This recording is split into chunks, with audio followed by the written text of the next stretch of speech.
Hello mga ka-Twilight! Ako po ang inyong friendly urologist na si Dr. Joseph Lee. At ilan sa inyong mga katanungan na ipinadala sa akin ay sasagutin ko na ngayon. Dahil dito sa aking channel, Tanong Nyo, Sagot Ko. Mula kay Joe Velez. Doc, madalas po akong umiihi sa madaling araw. Minsan kada 1 oras ako nagigising.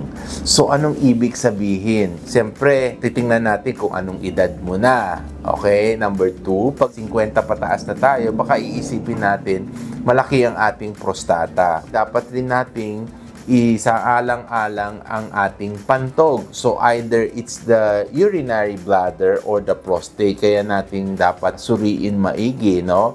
Tapos, ang main chief complaint mo is nocturia sa medical term or yung madaling araw ka bumabangon para umihi.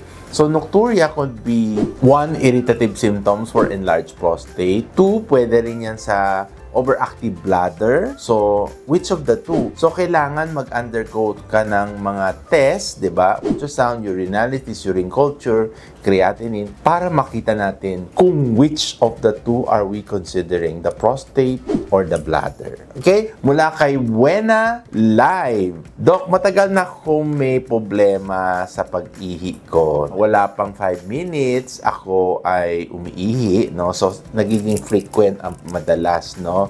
For the last 20 years. Nako, grabe naman, Wena. 20 years na yan. Nagpatingin ka ba sa doktor? Tiniis mo talaga yan? So, ano ang mga posibleng dapat natin i-consider pag very frequent ka, lalo na pag female? So, we think of the possibility, lalo mga aging females, no? Siguro yung iisipin natin, baka may overactive bladder ka, less of sinasabi natin urge incontinence, and frequency, no? So, baka may problema ka dyan. So, kailangan tingnan natin yung pantog mo. Okay? Pero marami namang gamot dyan na pwede panlunas, no? Then, we can evaluate you by requesting, again, very, very basic ang urinalysis sa akin. Urine culture, no? Just to check if you have no infection. Kasi pag may infection ka on and off, recurrent, pwede rin magkaroon ng problems in the future, no? Then, after which, I need to have a profile of your ultrasound ng pantog natin kasi we check the retention level, ilang ng volume, 'di ba? Kailangan less than 30 ml, 'di ba? Meron bang tumutubo o 'di ba nagkakaroon ng hindrance, no? Then there are specific evaluation to check your bladder anyway, no? Kasi babae ka nga. You can do urodynamics, but more of urodynamics in order to check the pressure between the bladder and your sphincter. Diba? Yun ang dapat natin tutuunan ng pasin before we give any medication for that. Okay? Very, very assuring. Okay naman siya. Basta magpa-check. Do your diagnostic laboratory.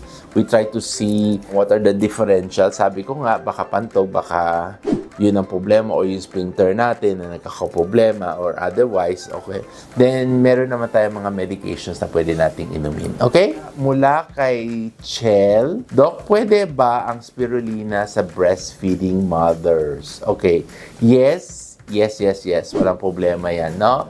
Now, either you take it tablets or you take it by powder form, pwede yan inumin. I think it adds nutrient to your child. And especially, nagbe-breastfeeding ka, okay rin naman yan kasi organic naman eh. Basta importante, maayos ang labeling, certification, and production at magandang yung produkto kung saan siya ginawa, no? And of course, one example is your Genesis Organic Spirulina. Yun ang bilhin nyo, hindi yung iba-iba, no? At yan ang mga sagot ko sa inyong mga katanungan. Huwag niyong kalimutan mag-subscribe at i-click ang notification bell. Post your question in the comment box below. Dahil dito sa akin channel, Tanong Nyo, Sagot Ko.